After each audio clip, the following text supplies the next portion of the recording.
Lifestyle যারা follow করে থাকেন, ডক্টর মোহাম্মদ জাহাঙ্গীর কবির স্যারের মুখে অলওয়েজ একটা কথা শুনবেন যে, "রান্নার তেল is most important and most valuable things."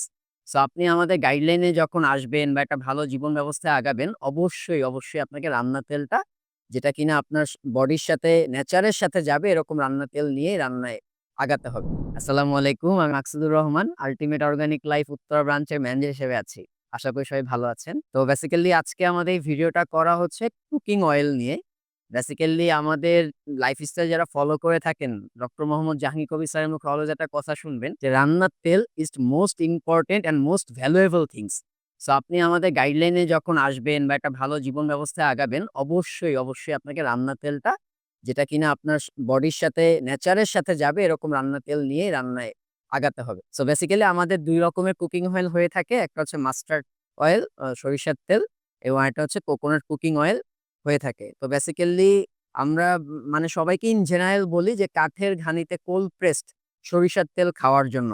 এটা কিন্তু মাঘি সরিষা, যেটা কিনা বাংলাদেশের ন্যাচারাল সরিষা।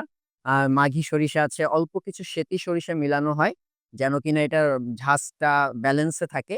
তো এই সরিষার তেলের গুণাগুণই কিন্তু অনেক। প্রায় ৩,০০০ বছর আগে কিন্তু এই সরিষার বীজ থেকে যে তেল করে খাওয়া যায় সেটা ভারতীয় উপমহাদেশে আবিষ্কার হয়।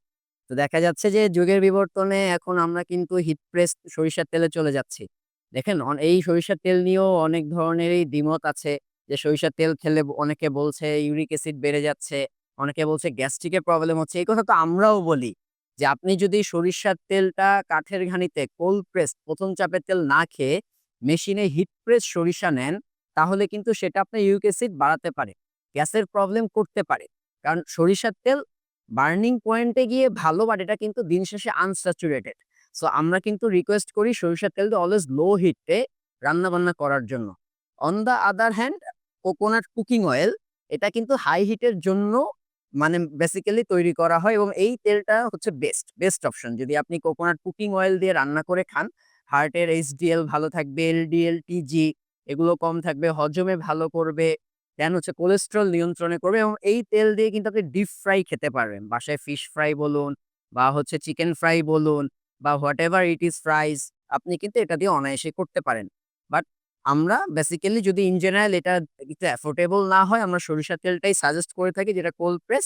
কারণ সরিষার তেলের গুণও অনেক। এটা স্কিন ভালো রাখে, হজমে ভালো করে, গ্যাস্ট্রিকের জন্য ভালো মানে নিয়ন্ত্রণ করে। তো যেহেতু এটা আসলে বার্নিং পয়েন্টে ভালো, কিন্তু স্লো বার্নিং পয়েন্টে আমরা কাজ করতে বলি। কারণ দিন শেষে সরিষা আসলে আনস্যাচুরেটেডই থেকে যায়। তো আশা করব যে আপনারা এই ভিডিও দ্বারা উপকৃত হবেন। যে অবশ্যই রান্নার তেলে সরিষার তেল দিয়েই শুরু করবেন। ইনশাআল্লাহ আপনি যদি এফোর্ড করতে পারেন, তাহলে অবশ্যই কোকোনাট কুকিং অয়েলে শিফট করবেন। এটা বেস্ট তেল। আমাদের কিন্তু ২ টা করে সাইজ এভেইলেবল থাকে। ৫ লিটার আমাদের হয়ে থাকে সরিষার তেল এবং ১ লিটার। আর অন দ্য আদার হ্যান্ড আমাদের ৫ লিটার কোকোনাট কুকিং অয়েলও হয়, ১ লিটারও হয়ে থাকে। এটা হচ্ছে আপনার বাজেটের উপরে, আপনার ফ্যামিলি সাইজের উপরে আপনি এফোর্ড করবেন। কোন ধরনের প্রেশারাইজ নাই।